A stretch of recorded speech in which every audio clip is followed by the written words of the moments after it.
بسم اللہ الرحمن الرحیم۔ السلام علیکم ناظرین، روزانہ واقعات سننے کے لیے ہمارے چینل آمنہ وائس کو لازمی سبسکرائب کریں، شکریہ۔ ناظرین، ایک بادشاہ کے دربار میں ایک اجنبی حاضر ہوا اور بادشاہ سے نوکری کا طلبگار ہوا۔ بادشاہ نے جب اس کی قابلیت دریافت کی تو اس نے بتایا کہ وہ سیاسی عربی مین ہے۔ بادشاہ کے پاس پہلے ہی سیاست دانوں کی لمبی قطار تھی، لیکن اتفاق سے اس کے استبل کا رکھوالا فوت ہو چکا تھا۔ چنانچہ بادشاہ نے اسے اپنے خاص استبل کا رکھوالا بنا دیا۔ کچھ دن بعد بادشاہ نے اس شخص سے اپنے سب سے عزیز گھوڑے کے بارے میں دریافت کیا تو اس نے کہا کہ یہ گھوڑا نسلی نہیں ہے۔ بادشاہ نے وہ گھوڑا بڑا مہنگا خریدا تھا۔ چنانچہ بادشاہ نے اس شخص کو حاضر کرنے کا حکم صادر کیا جو دور کہیں جنگل میں گھوڑے سدانے اور سدا کر بیچنے کا کاروبار کرتا تھا۔ جب وہ شخص حاضر ہوا تو بادشاہ نے اس شخص سے دریافت کیا کہ تم نے تو مجھے یہ گھوڑا اصلی اور نسلی کہہ کر بیچا تھا، لیکن یہ تو نسلی نہیں ہے۔ اس شخص نے جواب دیا کہ بادشاہ سلامت، گھوڑا ہے تو نسلی، لیکن اس کی پیدائش کے وقت اس کی ماں مر گئی تھی۔ چنانچہ یہ گھوڑا ایک گائے کا دودھ پی کر اور اسی گائے کے زیر سایہ پلا ہے اور اپنا بچپن اس نے گائے کے ساتھ ہی گزارا ہے۔ بادشاہ نے اس شخص کو رخصت کیا اور اپنے استبل کے رکھوالے کو بلا کر پوچھا کہ تم کو کیسے پتا چلا کہ گھوڑا اصلی نہیں ہے؟ اس نے جواب دیا کہ یہ گھوڑا جب گھاس کھاتا ہے تو سر نیچے کر کے گائے کی طرح کھاتا ہے، جبکہ نسلی گھوڑا گھاس منہ میں لے کر سر اٹھا لیتا ہے۔ بادشاہ اس کی فراست سے خاصا متاثر اور حیران ہوا اور اس کے گھر میں اناج، گھی، بونے دمبے اور پرندوں کا اعلیٰ گوشت بطور انعام بھجوایا۔ اس کے ساتھ ساتھ اس کو اپنے بیگم کے محل میں تعینات کر دیا۔ کچھ عرصہ گزرنے کے بعد اس نے اپنے مصاحب سے اپنی بیگم کے بارے میں رائے مانگی تو اس نے جواب دیا کہ اس کے طور اتوار تو ملکہ جیسے ہیں، لیکن یہ شہزادی کسی بادشاہ کی بیٹی نہیں ہے۔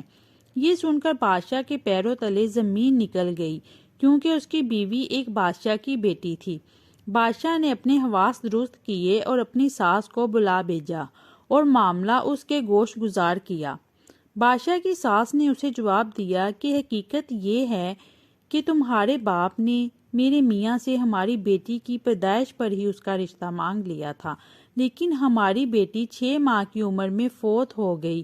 چنانچہ ہم نے تمہاری بادشاہت سے قریبی تعلقات قائم کرنے کے واسطے اس بچی کو اپنی بیٹی بنا لیا اور اس کی پرورش کر کے تمہارے ساتھ اس کی شادی کر دی۔ بادشاہ نے مصاحب سے دریافت کیا کہ تم کو کیسے پتا چلا کہ میری بیوی شہزادی نہیں ہے؟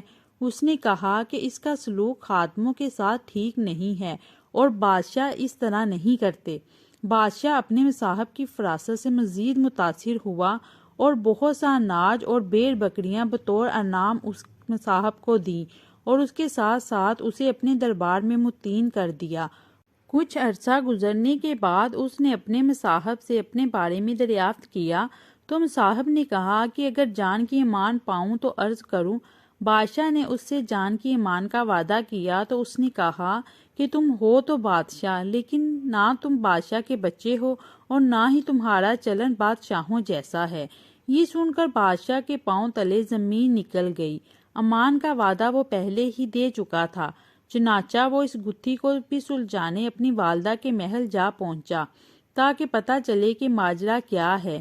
اس کی والدہ نے اس کی بات سن کر کہا کہ ہاں، تم بادشاہ کے بیٹے نہیں بلکہ ایک چرواہے کے بیٹے ہو۔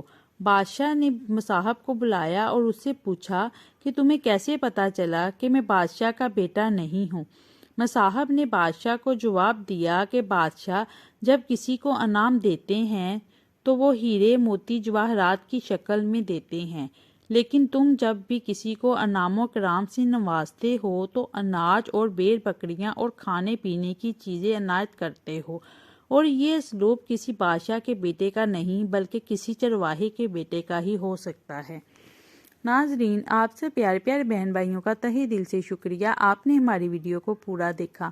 اگر آپ کو ویڈیو اچھی لگی ہے تو مزید ایسی معلوماتی ویڈیو دیکھنے کے لیے ہمارے چینل آمنہ وائس کو لازمی سبسکرائب کریں اور ساتھ لگے بیل آئیکن کو دبا کر آل پر سیٹ کریں تاکہ ہماری ہر نئی آنے والی ویڈیو بآسانی آپ تک پہنچ سکے۔ ملتے ہیں کل پھر ایک نئی ویڈیو کے ساتھ، تب تک کے لیے اللہ حافظ۔